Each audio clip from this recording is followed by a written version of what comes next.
저 사실 마약 전과가 있는데 다시 한번 집행유예를 받을 수 있을까요? 사실 어렵습니다. 그렇지만 가능합니다. 끝까지 포기하지 않으셔도 된다.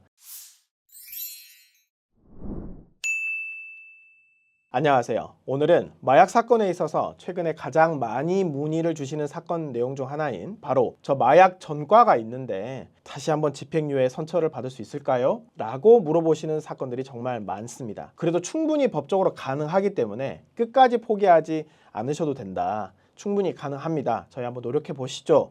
라고 말씀을 드리는데 오늘 구체적인 내용을 통해 저희가 간략히 한번 말씀을 드려보도록 하겠습니다. 먼저 냉정한 현실을 먼저 말씀을 드리는 게 뭐냐면 마약 사건은 그 어떤 사건보다 재범률이 가장 높습니다. 특히 그 중독성 때문에 재판부에 있어서는 동종 전과가 있다라고 한다면 당연히 실형을 선고할 가능성이 매우 높습니다. 그렇지만 여기에서 포기해서는 안 되고 노력을 끝까지 해봐야 합니다. 먼저 가장 첫 번째의 쟁점은 과연 이게 집행유예 기간 중에 범행인가 아니면 누범인가, 그리고 마지막으로 단순 투약인가 판매 유통까지 포함하고 있는지, 이러한 쟁점을 반드시 짚고 넘어가야 합니다. 바로 형법상 제37조 후단입니다. 사후적 경합범위라고 부르죠. 사실 이거는 저희가 수행하고 있는 논리 중에 가장 강력한 논리에 해당합니다. 마약 전과가 있음에도 불구하고 재차 집행유예를 받을 수 있습니다 라고 저희가 충분히 말씀드린 내용 중에 하나인데, 후단 경합범, 기존의 판결이 확정된 죄가 있는데 그 범행 이전에 있었던 마약 전과에 해당합니다 라는 겁니다.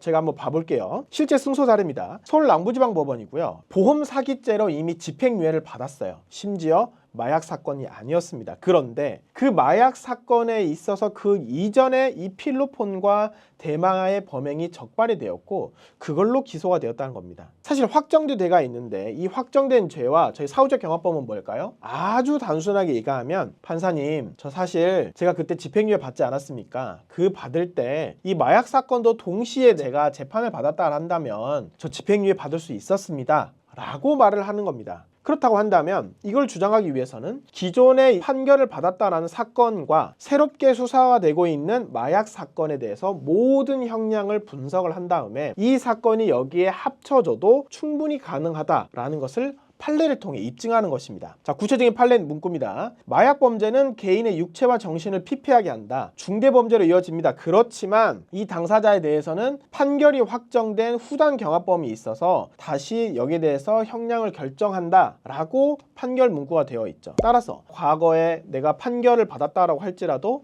그 이전의 범행이다 라고 한다면 강력한 사유가 되는 겁니다. 자, 또 하나를 볼게요. 두 번째 핵심적인 사유는 바로 자수입니다. 사건 초기에 오시는 분들은 대부분 자수해야 될까요? 라고 문의를 주시는 분들이 정말 많습니다. 근데 저희가 도와드릴 때 현재 수사기관에서 정확한 증거를 파악하고 있고 관련된 공범들이 적발이 되고 구속이 됐는지 또는 조사를 받았는지 여부 저희가 보고 정확하게 판단을 해드립니다. 그렇지만 수사기관에서 발각하기 전에 자발적인 신고가 됐다 라고 한다면 분명히 형법상 자수의 감경을 받을 수 있는 강력한 사유가 됩니다. 자, 내용을 볼게요. 인천지방법원인데요. 이 당사자는 범행 직후에 보호관찰서에서 범행을 자수를 했습니다. 특히 이거는 1회의 투약을 거쳤어요. 자, 마약류 관리법상 대마로 집행유예 처분을 받은 이후에 이 사건이 발생을 했습니다. 7번에 걸쳐서 동종 전력이 있거든요. 그럼에도 불구하고 어떻게 했습니까? 사건 초기에 저희가 상담을 하고 내용을 도와드리는 과정에 있어서 결국에는 내가 보호관찰소에 내가 스스로 가서 자수하고 자백했다는 것입니다. 세 번째는 마약 사건의 특수성이죠. 바로 공적입니다. 이 공적은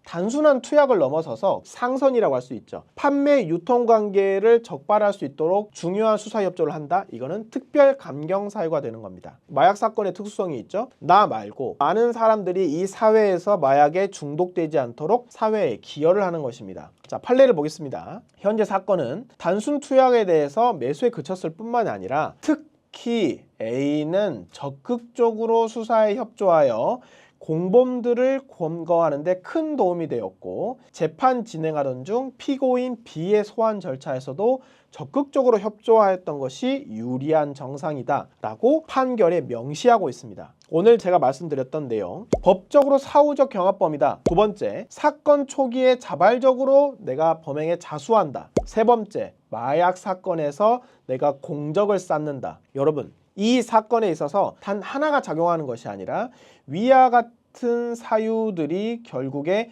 복합적으로 작용을 했을 때 그 성공률을 저희가 극대화시킬 수 있는 것입니다.